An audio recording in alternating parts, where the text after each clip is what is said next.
thank you for watching my channel today. My name's Sarah and my channel is called Your True Shelf, and I didn't record a video last week just because I hadn't got enough time. I was really tired last week, I was really busy, and I hadn't read enough to sort of justify doing Friday reads.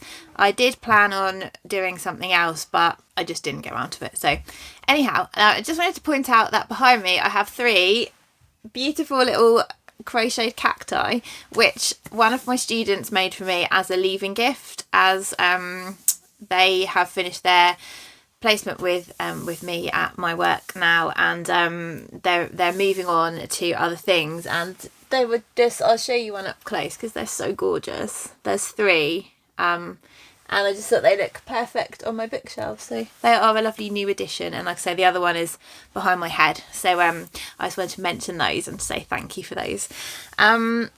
So what have I been reading this week? I've finished 5 books since I last checked in, and some of them I'd nearly finished, so I didn't read 5 books in the last 2 weeks, but I'll tell you what I have finished. So the first thing I finished was this one, The Railway Children by E. Nesbit, and this is a children's classic in the UK.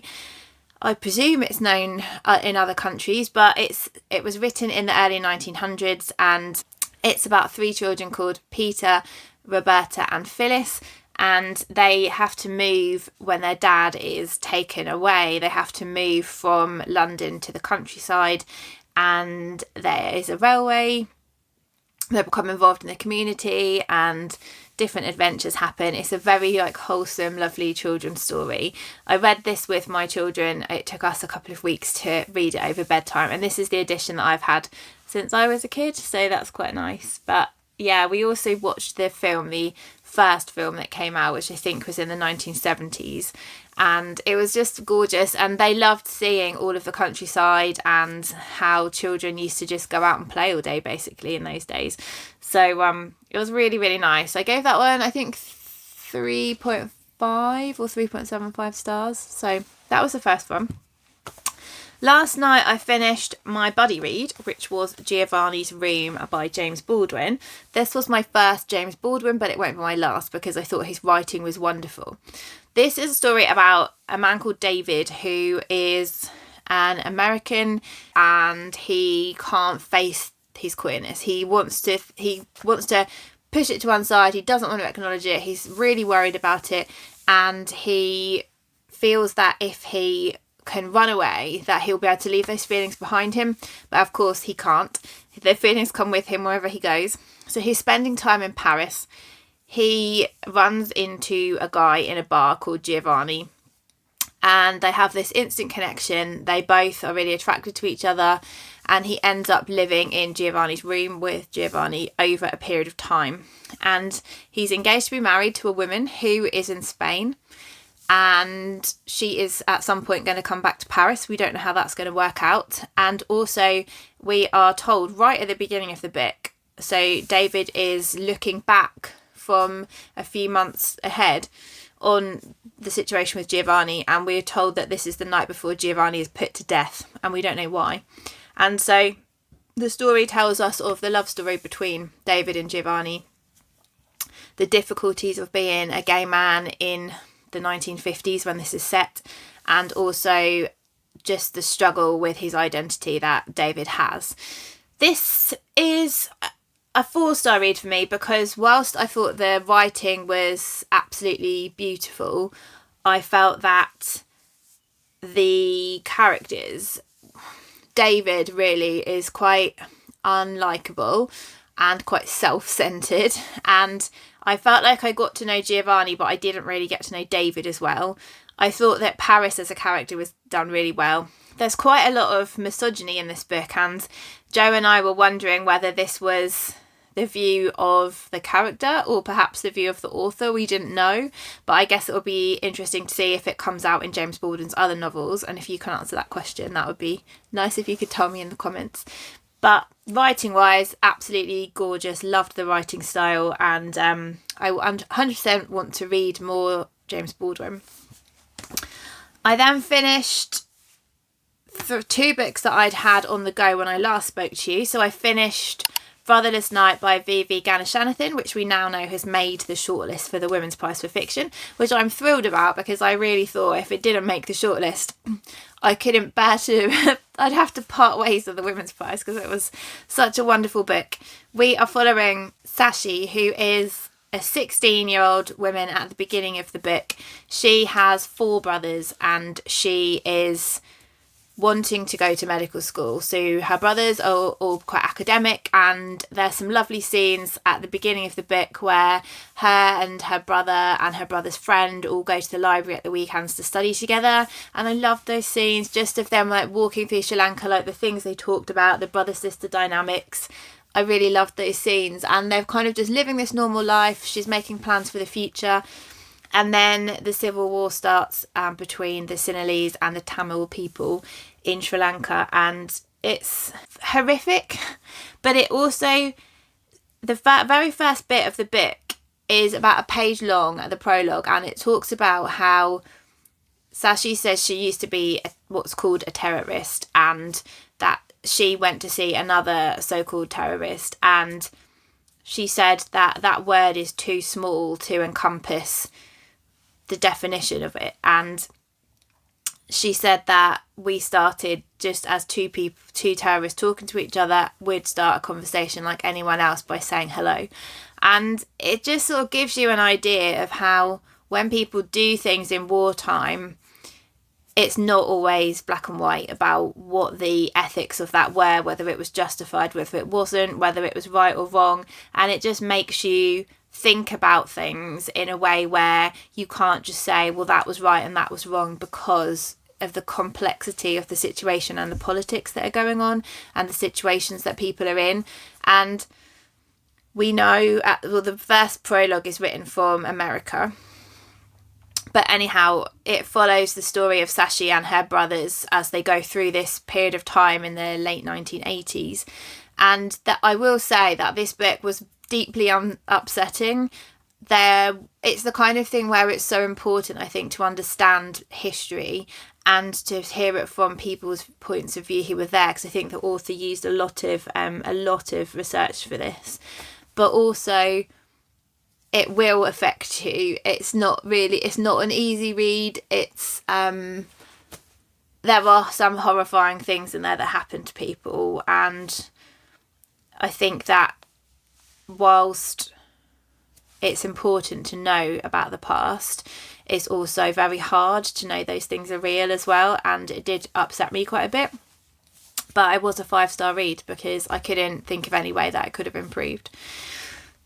Then the other book I finished was Nightbloom by Adzo, Medie, and it was a wonderful, wonderful book. This book was I kept thinking, which one do I love more out of that one and Brotherless Night? And I think Brotherless Night pipped it to the post by about 1/4 of a star.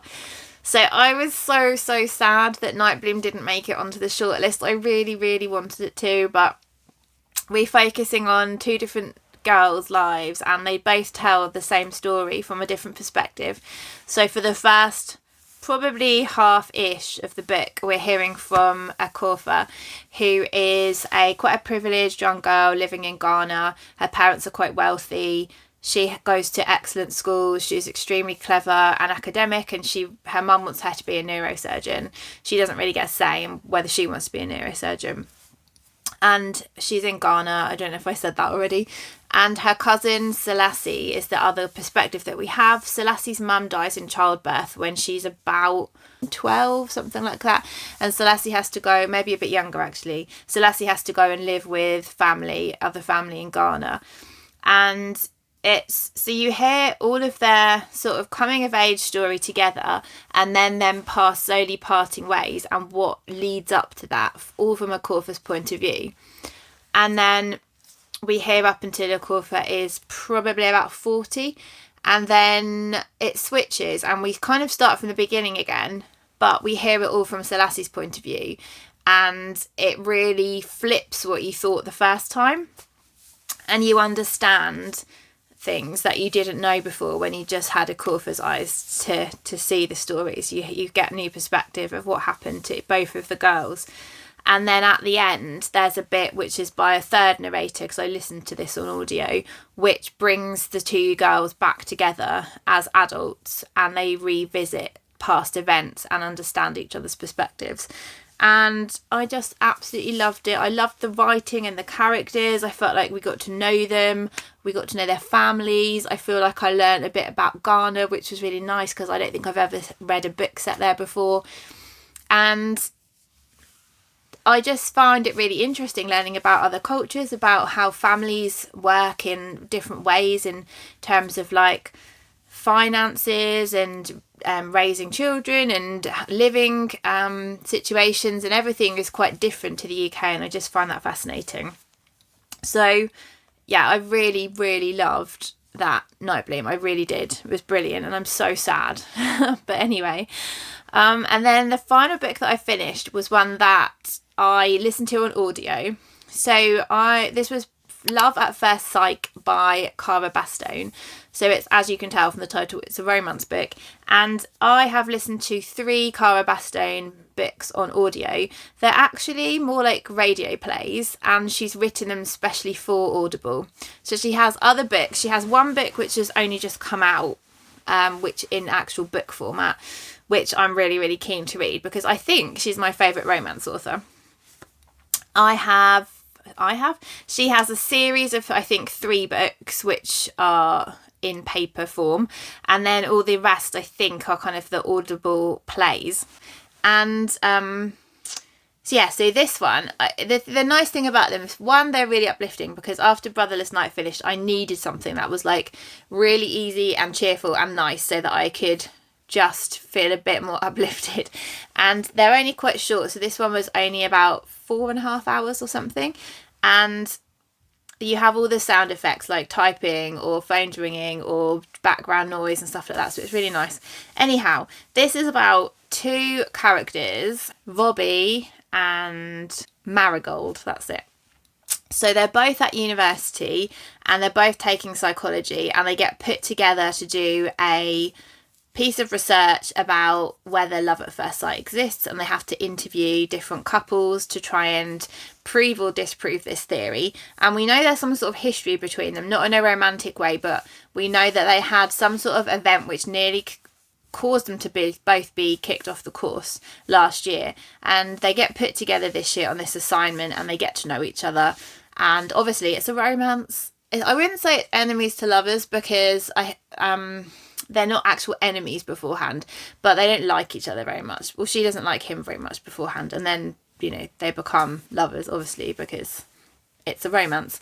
I just found it really sweet and just a really uplifting story that I enjoyed listening to, which was really what I needed. So I'm really looking forward to reading some of her actual books that aren't made for Audible, but I really feel if you need something sort of uplifting and fluffy and happy that will make you smile, then I would really recommend her stuff. And a lot of them are free. I think that one was free on Audible, and at least 2 of her others are free. You don't have to use any credits for them, so I'd really recommend those. So that's everything that I finished. And then what I'm currently reading, so I've started my book for Ben's reading challenge for April, which was to read a previous Women's Prize winner. I had 2 that I could have chosen from, but I chose, I always want to call this the wrong name, A Spell of Winter.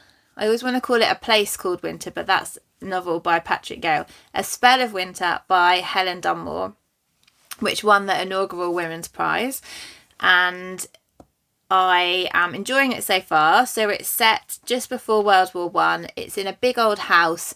There's a brother and sister there with 2 servants. Their dad is in a sanatorium, so I presume he has TB. Mum's done a runner, I don't know why.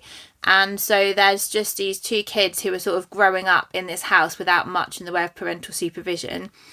And that's all I know so far. So it's good. I'm probably about 20% through, and it's easy to read and enjoyable, so that's good. I have read, not loads, I've read 40 odd pages of Daisy Jones and the Six. I'm finding this really easy to read, and it's completely in interview style. I'm sure that everybody's already read this apart from me. This is my TBR spin book for this month, and I'm just reading. Yeah, it's just written like kind of like a play. So everyone, it's just like each bit is different people's speech, and I'm really I'm really drawn to it. And when I was reading it last night, I didn't want to put the light off and stop reading it, but I had to. But yeah, this is really good, and I don't think it will take me long to read because it's such a it's just speech, so it's quite easy to read. Oh, I forgot, actually, I'm listening to another book. I am listening to River East, River West by Aubre Lescure, is it? I can't remember. That's really bad. I should have checked. I'm listening to this because it's on the Women's Prize shortlist. I didn't really have high hopes going into it because I'd had other people who didn't really like it. So I know Jem from Gem of Books didn't really like it. I know Lauren from Lauren and the Books didn't really like it. So I was a bit like, about trying it. But I am a couple of hours into the audio. I think it's about 12 hours long. And I really like it so far. So we're following two different perspectives again. So we have a young girl who is about 16-ish, and her mum is white American but she's been living in China for a really long time.